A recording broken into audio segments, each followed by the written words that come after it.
شروع کرتا ہوں اللہ کے نام سے جو بڑا مہربان نہایت رحم والا ہے۔ حضرت عائشہ رضی اللہ تعالی عنہا سے مروی ہے کہ ایک دن حضرت محمد صلی اللہ علیہ وآلہ وسلم حضرت ختیجہ کا ذکر کر رہے تھے کہ میں نے کہا، اے اللہ کے نبی صلی اللہ علیہ وآلہ وسلم، آپ اکثر اس بوڑھی بیوی کا ذکر کیوں کرتے رہتے ہو؟ اللہ تعالیٰ نے اس سے بہتر بیوی سے آپ صلی اللہ علیہ وآلہ وسلم کو نوازا ہے۔ حضرت عائشہ فرماتی ہیں کہ جب میں نے یہ بات کہی تو حضرت محمد صلی اللہ علیہ وآلہ وسلم کا چہرہ مبارک سرخ ہو گیا۔ مجھے علم ہو گیا تھا کہ حضرت محمد صلی اللہ علیہ وآلہ وسلم کو میری یہ بات اچھی نہیں لگی۔ پھر حضرت عائشہ رضی اللہ تعالی عنہا نے فرمایا، اے اللہ کے نبی صلی اللہ علیہ وآلہ وسلم، آپ ناراض کیوں ہو رہے ہو؟ مجھ سے غلطی ہو گئی، میں آج کے بعد ایسی بات کبھی بھی نہیں کروں گی۔ حضرت محمد صلی اللہ علیہ وآلہ وسلم نے حضرت عائشہ رضی اللہ تعالی عنہا کو معاف کرتے ہوئے فرمایا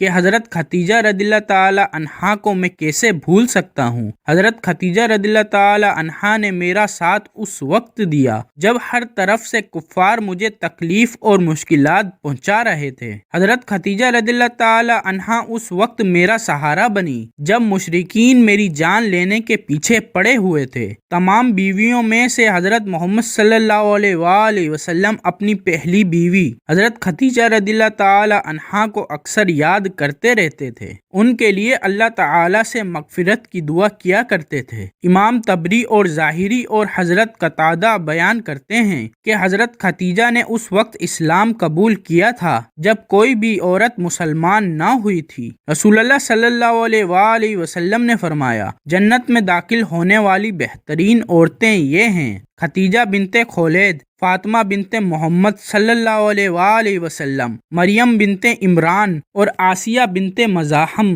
حضرت ابراہیم کے علاوہ رسول اللہ صلی اللہ علیہ وآلہ وسلم کو اللہ پاک نے جتنی بھی اولاد عطا کی تھی وہ حضرت ختیجہ کے بطن سے ہی پیدا ہوئی تھی۔ حضرت ختیجہ رضی اللہ تعالی عنہا کے وصال کے بعد قریش کے لوگوں نے رسول اللہ صلی اللہ علیہ وآلہ وسلم پر بہت زیادہ ظلم کیے۔ امام قرطبی نے سورہ تحریم کی تفسیر اس طرح سے بیان کی ہے: حضرت ختیجہ رضی اللہ تعالی عنہا کے وصال پانے کے بعد حضرت فاطمہ رضی اللہ تعالی عنہا اکثر اداس رہا کرتی تھیں۔ ایک دفعہ حضرت فاطمہ رضی اللہ تعالی عنہا نے رسول اللہ صلی اللہ علیہ وآلہ وسلم کو فرمایا، اے بابا جان، آپ صلی اللہ علیہ وآلہ وسلم حضرت جبرائیل علیہ السلام سے میری والدہ کے بارے میں پوچھیں۔ اے بابا جان، مجھے اس وقت تک کھانا پینا اچھا نہیں لگے گا جب تک حضرت جبرائیل علیہ السلام مجھے میری والدہ کے بارے میں بتا نہ دیں کہ میری والدہ وصال کرنے کے بعد کس حالت میں ہیں۔ حضرت محمد صلی اللہ علیہ وآلہ وسلم نے حضرت جبرائیل علیہ السلام سے حضرت ختیجہ رضی اللہ تعالی عنہا کے بارے میں پوچھا تو حضرت جبرائیل علیہ السلام نے آپ صلی اللہ علیہ وآلہ وسلم کو فرمایا کہ اپنی پیاری بیٹی حضرت فاطمہ کو فرما دیں کہ حضرت ختیجہ رضی اللہ تعالی عنہا حضرت سیدہ سارہ علیہ السلام اور حضرت سیدہ مریم علیہ السلام کے ہمراہ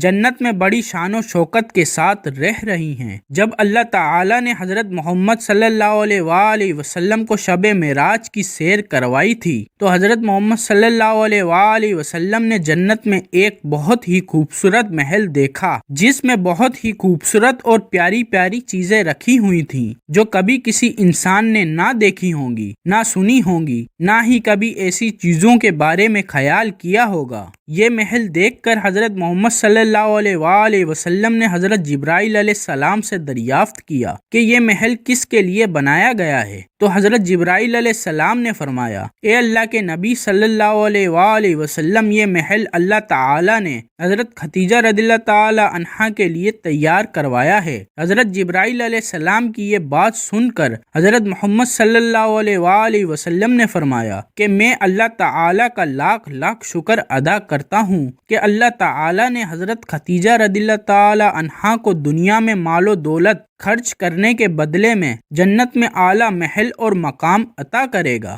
اس بات میں کوئی شک نہیں ہے کہ حضرت خدیجہ رضی اللہ تعالی عنہا کی زندگی عورتوں کے لیے بہترین نمونہ ہے۔ حضرت محمد صلی اللہ علیہ وآلہ وسلم نے فرمایا کہ تمہاری اتباع و اقتداء کرنے کے لیے 4 عورتیں ہی کافی ہیں: مریم بنت عمران، خدیجہ بنت خولید، فاطمہ بنت محمد صلی اللہ علیہ وآلہ وسلم اور فرعون کی بیوی حضرت آسیہ۔ حضرت خدیجہ وہ پہلی عورت ہیں جن کو اللہ تعالی نے خود سلام بھیجا تھا اور جنت میں اعلیٰ محل کی بشارت سے نوازا تھا۔ قرآن پاک میں سب سے پہلے آپ رضی اللہ تعالی عنہا کو امیر المومنین کے لقب سے نوازا گیا۔ حضرت خدیجہ رضی اللہ تعالی عنہا نے ہی سب سے پہلے حضرت محمد صلی اللہ علیہ وآلہ وسلم کی تصدیق کی تھی۔